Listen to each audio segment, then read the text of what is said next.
Don't embarrass us, Hank. He's doing this to us again. Guilty.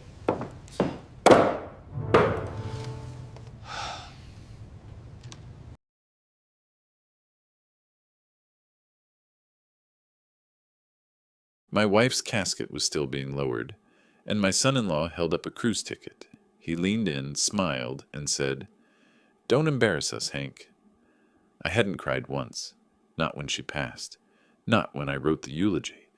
But in that moment, I clenched my teeth so hard I tasted blood.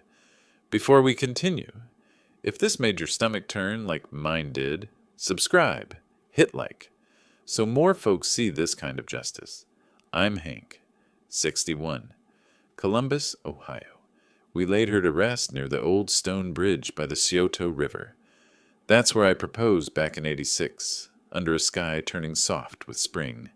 She said yes before I finished the sentence. She was everything to me, 37 years, from fixing carburetors in our garage on 4th Street to spending our last Thanksgiving in the hospice ward at Riverside Methodist. She stayed kind, even when the cancer took her hair, her strength, her voice. I quit my job the day she was diagnosed terminal. No pension, no retirement plan, just Medicare and the Social Security we'd been paying into for 40 years. I didn't think twice. Didn't ask anyone for help, especially not Chad. He married our daughter Emily 8 years ago, rolled up in a leased Mercedes to ask for her hand. Promised to take care of her. His words. He always had that slick charm, like one of those guys in a TV ad selling $1 million homes. Real estate license, gym tan, and zero understanding of what loyalty means. I'll be honest, I never liked him. But I bit my tongue, for Emily's sake.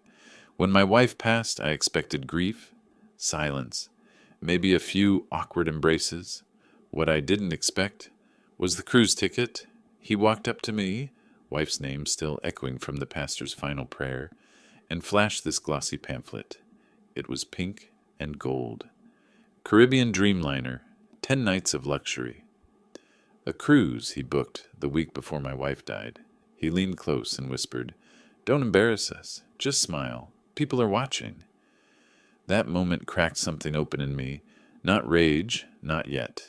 Just a quiet snap, like a wire pulled too tight. The next day, the house was too quiet. Even the ticking wall clock felt like it was mocking me. Its second hand clicked with sharp, metallic patience. Every tick reminded me that the world keeps moving even when yours stops. I stood in the living room, staring at the folded flag they gave me. She had served in the reserves back in the day, 1 year. Enough for them to fold her life into a triangle and hand it to me like spare change. The fabric smelled faintly of starch and funeral flowers. I looked around the house. Every curtain, every photo, every dish in that cabinet. She'd touched it all. Our wedding picture above the mantel. The chipped ceramic mug she loved. Her sweater still draped over the armchair like she might walk in and wear it again. Suddenly, it wasn't mine anymore. It felt like a museum I didn't belong in. Then Chad called. "Hey, Hank," he said, voice syrupy smooth, like butter on a hot skillet. "Emily and I were thinking we'd help you downsize. Maybe get you into something easier to maintain." I didn't respond. I just listened. Phone warm against my ear. "We can list the house, move you into one of those senior communities. All inclusive. Shuffleboard, steak night, bingo. Real upgrade." He chuckled like he'd just told a good joke. "You're gonna love Florida." Florida. As if shipping me off would solve the grief, as if my memories fit neatly into a box labeled retirement. I hung up. Didn't say a word. Didn't have to. The silence was enough. 2 days later, a manila envelope showed up. Stamped, confidential, real property disclosure. Inside, a letterhead from Chad's brokerage, and a draft listing agreement. He'd already filled out my name, address, and price point. Just left the signature line blank. He was so sure I'd go along with it. That's what burned me. Not the paperwork. The assumption, like I was a checkbox. A leftover. A speed bump on his path to a fat commission. I tucked the papers into a drawer and waited. That night, I stood in the garage. The air was cool, smelling faintly of oil and sawdust. Same place I'd rebuilt my old '92 Ford with her beside me. She'd hand me wrenches, smile when I swore at stripped bolts, wipe grease off my hands with her floral dish towels. My fingers trembled as I reached under the tool bench. There it was, the red Craftsman lockbox. She'd told me about it once, long ago. Said, if something happens to me, open this. I'd forgotten, or maybe I hadn't wanted to remember. I flipped the latches. The sound was sharp in the quiet. Lifted the lid. Inside were two things, a letter and a USB flash drive. The letter was handwritten, ink smudged like she'd cried halfway through. If you're reading this, I'm sorry I couldn't protect you. I know how Chad looks at the house. I saw the way he whispered when he thought I was asleep. There are things you need to see. I saved every file, every document, every message. I couldn't stop him. But maybe you still can. Love, always. I sat on the cold garage floor, letter trembling in my hands. Her handwriting, small, looping, familiar. I traced the lines with my thumb, the way I used to trace her palm when we watched TV. She knew. She saw him coming for us. A low sound escaped me. Not quite a sob, not quite a growl, something in between. I plugged the flash drive into the old laptop she used for recipes. Its fan whirred to life, a tired, dusty sound. Dozens of files appeared, PDFs, screenshots, voice memos, spreadsheets with names and dates. She'd been documenting everything. Mortgage refinance notices, emails between Chad and some notary named Samantha Clark, bank transfers, 4 of them, each just under $10,000. That's the threshold. Anything over 10 grand requires extra scrutiny from the IRS. Smart, calculated, cold. I opened one PDF after another. Her quiet detective work stared back at me. I spent the next 3 hours reading. Every file, every receipt. The glow of the screen lit the garage like a lantern in a cave. The smell of oil and dust clung to my clothes. Night deepened outside, cicadas buzzing in the dark. Turns out Chad had slowly convinced her to sign estate planning documents while she was on morphine. One of them, a quitclaim deed, signed and notarized, filed at the Franklin County Clerk's office, dated 4 days before she died. Her signature on it, barely legible, a shaky scrawl, nothing like the woman who once signed Christmas cards with perfect loops. I pulled her old driver's license from my wallet, held it up beside the screen. Didn't match, not even close. But the notary stamp was clean, perfect, official looking, and right there, under witnesses, was Samantha's name. I printed it all out. Pages slid hot and chemical-scented from the printer. I laid them on the dining table in rows, paper after paper until the wood vanished beneath white. Every transfer, every signature, every lie. I stood there for a long time, staring. The hum of the refrigerator filled the silence. Outside a car passed, tires hissing on wet asphalt. I wasn't angry yet. Not fully, but I was awake, and I was done being quiet. The next morning I drove to the Franklin County Recorder's office. Sky low and gray, rain threatening but not yet falling. The city felt different when you just buried the love of your life, like everyone else was living in fast forward while you were stuck in slow motion.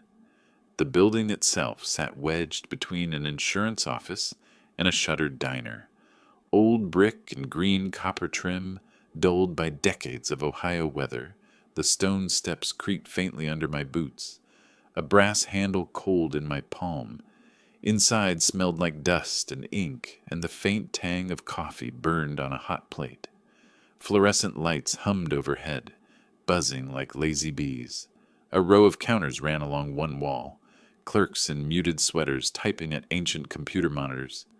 I walked up, throat dry. "Morning," I said, voice raspier than usual. "I need a copy of the deed transfer on my property."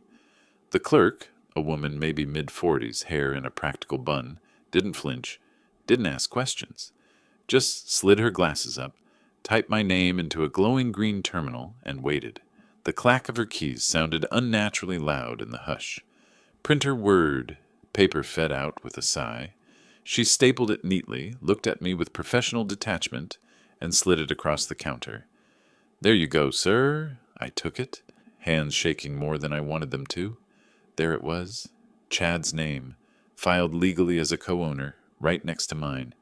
Filed 4 days before my wife died. Stamped. Sealed. Notarized by Samantha Clark. Witnessed by a man named Kyle Rivers, one of Chad's brokerage buddies. It was neat, official, perfectly dressed in bureaucratic armor. The thing is, I was never told. No discussion, no permission, no damn warning. Chad had placed himself on my property, like a vulture staking his claim, and thanks to that forged signature, it looked airtight. But I knew my wife. Even drugged, even dying, she wouldn't have given Chad a damn inch of our home. That night, back in the house, the quiet pressed down harder than ever. I poured a drink, cheap bourbon, 2 fingers, and sat at the old oak dining table. The paperwork lay in front of me like an accusation. I opened our joint account online. First time in weeks, maybe longer. I hadn't wanted to stare at numbers when grief was already eating me alive. Transactions scrolled by, cold and digital. 3 withdrawals I didn't recognize. $9,750, $9,600, $9,750, all within 8 days of each other. Same pattern, different ATMs, but the exact same debit card number. The card had my wife's name on it. But she hadn't been conscious for 2 of those days. And the third?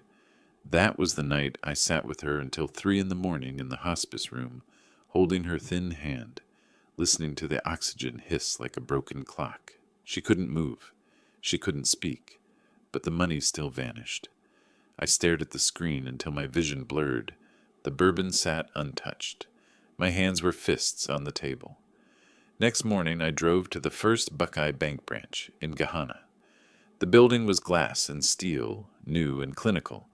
A flag flapped half-heartedly out front. Inside smelled of carpet cleaner and printer toner. A young teller smiled, the kind of smile people give old men, polite but impatient. "I need the camera footage from these ATM transactions," I said, sliding her the printed statements. My voice didn't shake. It was flat, cold. She blinked, glanced at her screen. Sir, I'm sorry, that would require a subpoena." I let the silence stretch until she fidgeted. "Manager," I said finally. The manager appeared 5 minutes later. Middle-aged, professional, but her eyes softened when she saw the stack of documents I'd brought. My wife's hospice intake forms, dated signatures, proof of those withdrawals. I laid it out on her desk. Didn't say much. She flipped through the papers. Her expression changed, neutral to concerned to downright stricken. "Mr. Ellison," she said quietly, almost to herself, "I think you should call a lawyer." I didn't have a lawyer, but I had my wife's cousin, Paul. Used to work probate down in Cincinnati. Tough, dry sense of humor. Knew his way around property law like a mechanic knows an engine. I scanned everything, sent him the files, hit send, and sat staring at the laptop, heart pounding. He called me an hour later. "This is real, Hank," he said, voice low but charged. "This ain't just shady. This is criminal. Fraud, forgery, maybe even wire. And if we play this right," pause, "he's gonna wish he never showed up at that funeral." Those words sank deep. They lit something inside me. Not a burst of anger. A slow, deliberate fuse. The next day, Chad showed up. Didn't call first. Just rolled up my drive in his gleaming black Cadillac Escalade. Tires crunching over my gravel like they belonged there. Chrome flashing under a weak autumn sun. I watched from the front window as he stepped out. Designer sunglasses, polished loafers. A blazer that probably cost more than my monthly mortgage. He had that same smug salesman smile plastered on. He waved like we were neighbors catching up. "Hey, Hank," he called, voice bright and fake. "I brought a listing photographer. Gonna get some twilight shots of the porch. That view'll pop online." I stepped out onto the stoop, arms crossed. The cold air smelled like damp leaves. No, I said. He blinked behind the shades. No what? You're not taking photos. You're not listing this house. You're not even stepping on this porch again. He laughed, but it was hollow. Something tight crept around the edges like a man bluffing with a bad poker hand. Hank, come on, he said. Let's not make this messy. We're family. I didn't smile. You forged her signature. Silence. You filed a quitclaim deed 4 days before she died. His face twitched. Just a flicker, but I saw it. You took 10 grand while she was unconscious in hospice. Nothing. He froze, still as a deer in headlights. I held up the papers. Here's the bank logs, the deed, the witness list, all of it. He stepped forward then, voice lower, harder. You don't know what you're talking about. I didn't move. You're going to regret this, he said, jaw tight now. And that was the first time I smiled in weeks. Just a small, cold curl of the lips. No, Chad, you are. That night, I sat at the kitchen table under the yellow light and prepared 3 heavy envelopes, each one thick with copies of every document my wife had gathered and every new proof I'd added. I slid in cover letters written on her floral stationery, the same kind she used for holiday cards. A little cruel, maybe, but right. 1 envelope to the Ohio Real Estate Commission, 1 to the Franklin County Clerk of Courts, 1 to Chad's brokerage license compliance office. Inside each, my wife's hospice admittance report, with dates, her death certificate, the forged deed, the bank withdrawal logs, my notarized affidavit. I took them to the post office just before closing. The place smelled of cardboard and cold air. I watched the clerk stamp each certified mail slip, one by one, slow and deliberate. Proof, paper trail, no escape.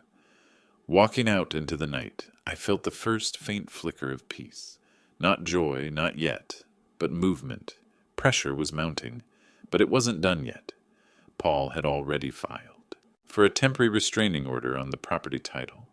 That froze any sale attempt cold. A day later, I got an official notice. Attempted title transfer. Blocked due to legal hold. I laughed, out loud. Hard enough that the neighbor's dog barked back. A few days after that, my phone rang. It was Emily, my daughter. She was crying. Dad, she said, voice breaking. Why didn't you tell me? I froze, phone heavy in my hand. You knew? I asked carefully. Not all of it, she whispered. He said you gave the house up, that it was your decision. He said you were tired, that you wanted to move. My throat tightened. And you believed him? Silence, just the soft sound of her crying. That silence hurt more than any insult Chad had thrown. That night she showed up at the door. No Chad, just her, clutching a half-empty suitcase like a lifeline. She looked small standing there, eyes red and swollen, hair pulled into a messy knot, like she was 10 again, asking me to scare away the monsters in her closet. I stepped aside, said nothing. In the kitchen, she set the suitcase down and stared at the floor. I found the cruise ticket in his glove box, she said finally, voice breaking. He said it was to celebrate the clean slate. I didn't say a word, couldn't. She sat at the table and cried for nearly an hour. Big, shuddering sobs that shook her shoulders, then quietly, "Can I stay tonight?" I nodded, pulled a pillow and blanket from the hall closet, laid them gently on the couch. Neither of us slept. Not really. Later that week, another envelope arrived. Ohio Division of Real Estate. Inside, official notice of license suspension. Chad's license, under investigation, pending hearing. He was barred from conducting any real estate transactions in the state of Ohio. A day after that, another envelope. This one from the IRS. They'd received my complaint. Opened a fraud inquiry into the withdrawals. Turns out those cash gifts Chad logged. He never declared them. Didn't file gift taxes. Didn't even bother to hide them. Now the game had flipped. He wasn't smug anymore. He was spiraling. Paul called with updates. Chad's brokerage had put him on unpaid leave. Clients pulling out. One even suing him for misrepresentation. Then the text came. You think you've won? This isn't over. I stared at it for a long moment. Then I snapped a photo of the deed. Stamped. Frozen. His name. Scratched off. Hit send. The days got colder. Ohio fall doesn't arrive with a fanfare. It creeps in. Crisp air curling under doors, slipping down the collar of your jacket. Gray skies that sit low and heavy, like they're waiting for the first snow. Leaves turning brittle and gold, crunching under boots like old bones. I found myself walking the porch every morning, coffee cooling in my hands, breath visible in the early light, not looking for beauty, not even sure what I was looking for. Maybe a knock, maybe guilt finally showing its face. But it wasn't guilt that came knocking. It was a legal courier. Black sedan easing up the drive, engine quiet, driver in a dark jacket, face unreadable. He didn't smile, didn't ask how I was doing. Just stepped out, handed me a thick tan envelope, nodded once, and left. Tires whispering down the gravel until the sound faded into the cold. I stood there a long moment. The paper felt heavier than it should have. I opened it slow, hands steady now, steady in a way they hadn't been since the funeral. Inside, notice of civil complaint, filed by Chad, claiming emotional distress, character defamation, and financial sabotage. He was suing me, the man who held his wife's hand while she died, the man he tried to rob blind, was now being sued for distress. A dry, bitter laugh broke out of me before I could stop it. It sounded strange in the empty yard. I went inside and picked up the phone. Paul answered on the second ring. His voice always sounded like worn leather, calm but tough. "Took you long enough to call," he said. "Got a new letter?" I replied. "From Chad." "Uh-oh," Paul said, humorless. "Let me guess. He's playing victim." "Civil complaint," I muttered. "Emotional distress, defamation, financial sabotage." There was a pause, then a snort. "Good grief. Did you read the fine print?" I hadn't. I admitted as much. "Turn to page 6, he said. I sat down at the kitchen table, papers rustling under my hands. Found page 6, and there it was. Exhibit C, text message, submitted by plaintiff as proof of harassment. A printed screenshot. It was the photo I'd sent, the one of the deed, with his name scratched off. That was his proof. Paul laughed. A real belly-deep laugh this time. "This is pathetic," he said. "He's throwing spaghetti at a courtroom wall, hoping something sticks." But I knew Chad. He wasn't trying to win. He was trying to drag me down with him, keep me busy, drain my time, sap my spirit. That night, Emily found me in the garage. She'd been staying with me for 2 weeks by then. Quiet, respectful, carrying a guilt she didn't deserve. She appeared in the doorway, wrapped in one of her mother's old cardigans, sleeves pulled over her hands. "Dad," she said softly, "can I show you something?" Her voice was thin, almost shy. She handed me her phone. On the screen, a voice memo. Title, Mom, Feb 12.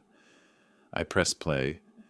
My wife's voice filled the cold garage, weak but clear enough to make my chest ache. "Emily, if you're listening to this, I need you to know something. Chad's been pressuring me.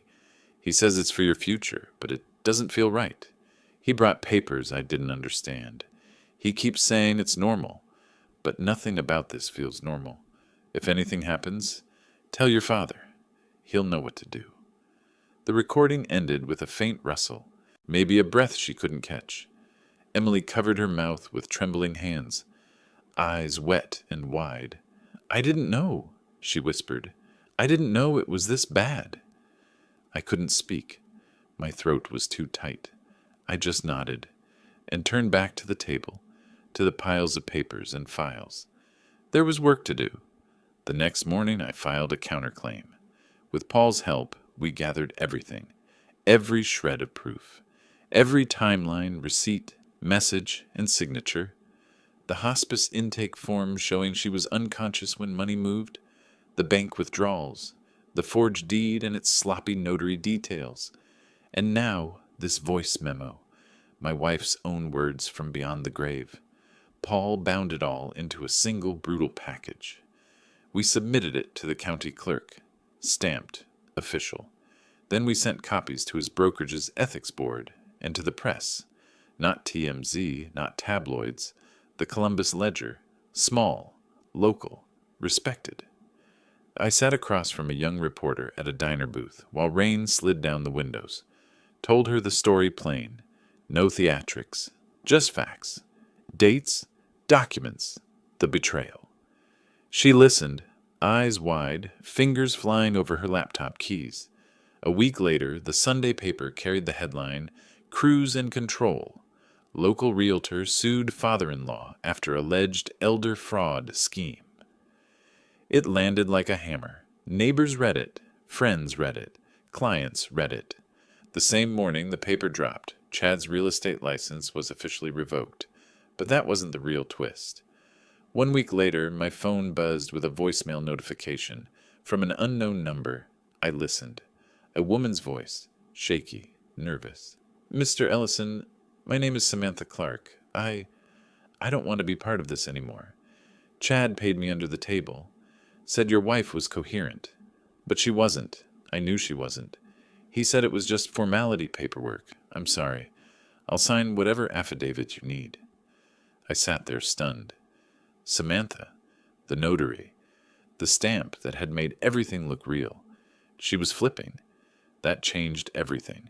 Samantha's sworn statement became our silver bullet. With her testimony, the forged deed wasn't just invalid, it was criminal. Paul filed a motion to add it to the civil case and pushed for fraud charges. Now it wasn't just elder abuse. It was felony forgery. The court moved fast. They froze Chad's assets while the investigation opened. His bank accounts, his brokerage residuals, even the shiny Cadillac SUV lease he'd flaunted. He went from strutting through open houses to catching Ubers to legal consultations. The humiliation started as a trickle. First the newspaper article, then the license suspension, then his brokerage cutting him loose. But soon it became an avalanche. Emily showed me Reddit threads where strangers tore him apart. Ohio real estate fraud scandal trending in local subs. Screenshots of his old listings turned into memes. He was a punchline now. Cautionary tale. A man whose greed trampled over decency. And lost. I didn't smile. I didn't gloat. I just remembered. Remembered the way he leaned at my wife's funeral. Cruise ticket flashing like a trophy. That smug, hollow grin. That whisper, "Don't embarrass us, Hank." Then came the voicemail. His voice this time. "Hank, I know you think you've won, but you've ruined Emily's life too. She's in therapy now. Are you proud of that?" I sat in the quiet kitchen and played it twice, then deleted it. He still didn't get it. This was never about revenge. It was about respect, about proof, about truth finally standing up when everyone else sat down. The hearing date was set. Franklin County Courthouse. Courtroom 5B. The same stone building where my wife and I once stood, young and hopeful, filing our marriage license back in 1986. 38 years later, I walked through those heavy doors again, but this time it wasn't for a beginning. It was for an ending. The lobby smelled of floor polish, and cold autumn air swept in through the revolving doors. My boots echoed on the marble, slow and deliberate. I could feel my heartbeat in my ears, steady but heavy. Courtroom 5B was smaller than I remembered. Same dark wood benches, same worn brass fixtures, the same solemn quiet that presses against your chest the moment you step inside. Chad was already seated when I walked in. Clean shave, slick navy suit, his fake tan had started to fade, leaving uneven patches along his jaw. But the real tell wasn't his skin, it was the bags under his eyes. Deep purple half-moons. He looked tired, nervous. Beside him sat his attorney. Young, corporate slick, hair sculpted, tie perfect. Too confident for a man with so little ground to stand on. My attorney was Paul. Family, yes, but that morning he looked like he'd stepped straight out of a law journal cover. Full three-piece suit, tie knotted tight, briefcase brimming with more receipts than the IRS could dream of. Calm, prepared, and quietly furious. The judge was late, so for a long, breath-held moment, it was just us. Chad stared at me from across the aisle, eyes sharp, wounded, accusing, like I was the one who'd forged papers behind a deathbed. I didn't look away. I let him feel it. Every ounce of quiet, unflinching truth. The hearing opened with Chad's lawyer. He rose like a man about to give a TED Talk. Smooth voice, polished delivery. He painted me as an emotional widower, struggling with grief, misinterpreting estate decisions made in good faith. He even used the phrase generational miscommunication. I almost laughed out loud, almost, but I stayed still, hands folded, face calm. Then it was our turn. Paul stood slowly, calm as a preacher on Sunday morning. His shoes clicked once on the polished floor as he approached the podium, and then he brought the hammer. Exhibit A, medical affidavit from the hospice doctor. Signed, dated, unflinching, confirming my wife was non-responsive the day the deed was signed. Exhibit B, withdrawals from our joint account, each taken while she was sedated and unable to consent. Exhibit C, the voice memo. He pressed play. My wife's fragile voice floated through the courtroom speakers. You could hear her breath catch, the fear tucked between words, the quiet plea to tell me, to trust me. No one moved, not a cough, not a shuffle. Exhibit D, the notarized affidavit from Samantha Clark, admitting to being paid under the table and witnessing my wife's incoherent state. And finally, Exhibit E, a time-stamped text message Chad sent to a friend, blown up on the courtroom projector. House will be mine in a week. Just got to get Hank out. Cruise booked LOL. The room went still. Even the young lawyer's face cracked for half a second. The judge leaned forward, tapping his thumb against the file, slowly, deliberately. Mr. Chad Granger, he said at last, voice even but edged, do you have anything to say before I rule? Chad stood up, straightened his tie, opened his mouth, and said nothing. He shut it again, sat down, stared at the table. The judge's decision was swift. The forged deed is hereby voided. The plaintiff's civil suit is dismissed with prejudice. A referral for criminal charges will be made to the district attorney's office. Fraud, forgery, and elder financial abuse. Then he turned his gaze to me. Mr. Ellison, on behalf of this courtroom, I'm sorry. I didn't speak. I just nodded. Once, slow. Afterward, Emily met me outside on the courthouse steps. The sky was pale gray, spitting cold drizzle. People hurried past us with umbrellas. She stood there, small against the vast stone columns, shoulders rounded, eyes shiny but proud, like the little girl I used to pick up from dance practice on Tuesday nights, clutching her shoes and chattering about pirouettes. I didn't know, she whispered, voice breaking. I swear I didn't. I believed her. She'd left him before the case even started, rented a small place in Grandview, started working at the library again. She was rebuilding too. I opened my arms and she stepped into them. For the first time since the funeral, I let myself cry, right there on those courthouse steps, rain mixing with tears, quiet, shaking sobs I hadn't let out since the day she was lowered into the ground. The next week I got the official deed in the mail. My name, only mine, stamped, sealed, recorded.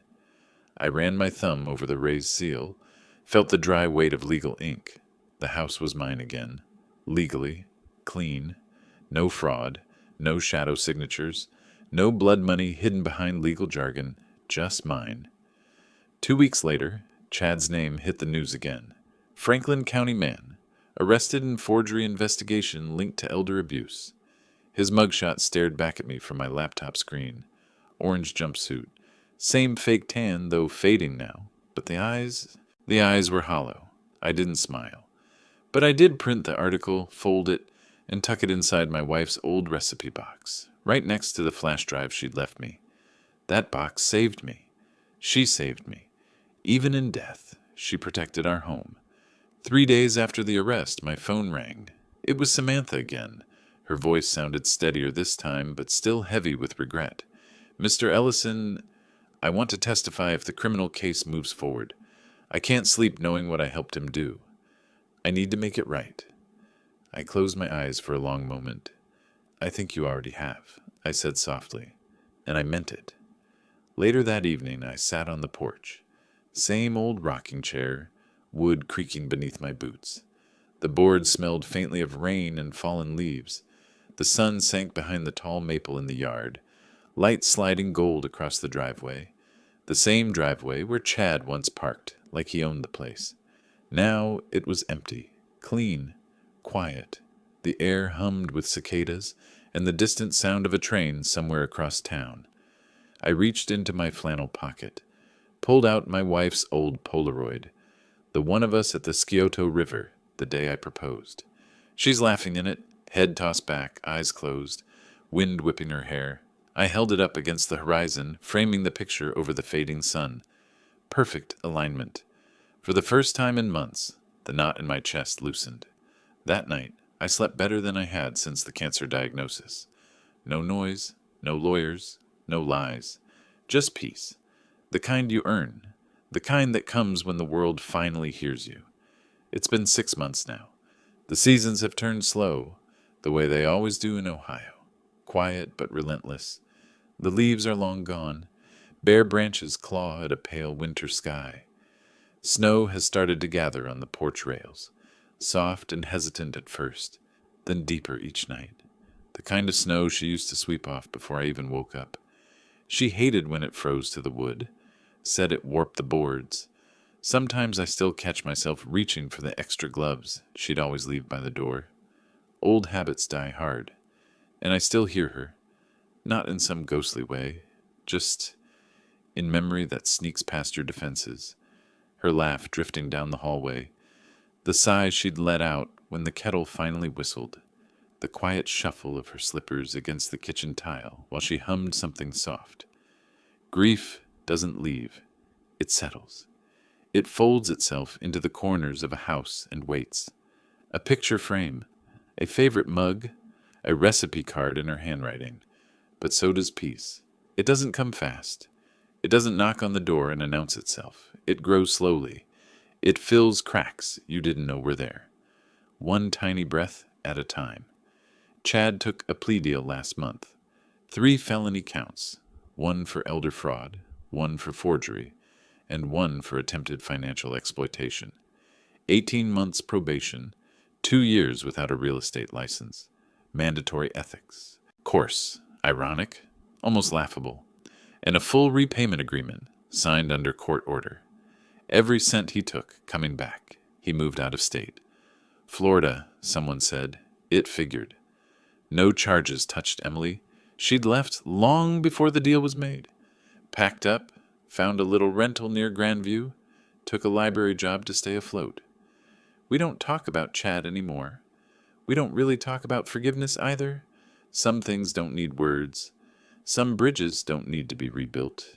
We just sit sometimes, share coffee. Quiet but not cold.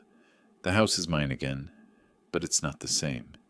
It's quieter now, not emptier, just steadier.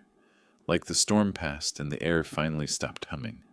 I fixed the leak in the roof, the one she always reminded me about and I always swore I'd get to next weekend. Next weekend came at last. I repainted the porch swing where she used to sit with her tea, wrapped in a blanket on spring mornings. I dug out the old wind chimes from the attic, the ones she'd picked up at a craft fair years ago, hung them by the kitchen window like she wanted.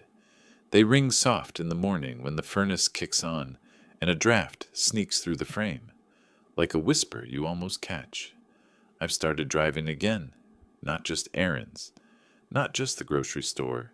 Sometimes I take the long way, back roads down through Pickerington, where the soybean fields stretch brown and endless in winter, past the tiny diner where we used to get pancakes on Sundays after church, where she always asked for extra butter, even though the doctor told her not to.